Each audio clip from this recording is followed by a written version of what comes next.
Ngayon mga paps, bigyan ko naman kayo ng idea with regards size ng gulong ano. Like for example ito, 185, 65, R15. Yung R15, ito yung pinaka size nung rim natin. Okay? So kung magpapalit tayo ng gulong at hindi natin papalitan yung rim, dapat R15 pa rin yung ipapalit natin. Now, yung 65 naman, ito yung height ng ating gulong. Okay? So yan yung height niyan. So kung gusto nating patangkarin, dadagdagan natin yung 65. So depende yan doon sa availability ng gulong. Pwedeng gawing 175, mas tataas yan. Okay?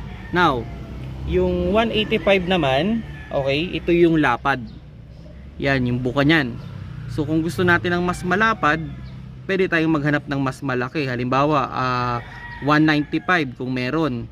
O kung gusto natin panipisin yung ating gulong, babawasan natin, gagawin nating 175. So ganun yung idea with regards dun sa size ng gulong. Ang reminders ko lang dyan, kung magpapalit kayo ng size, lalo na kung magpapalaki kayo, siguraduhin ninyo na fit siya dun sa pinaka gulong natin. Kasi pag sumabit yan, wala tayong choice, kailangan natin palitan, else masisira itong mga fender natin or sasabit yan.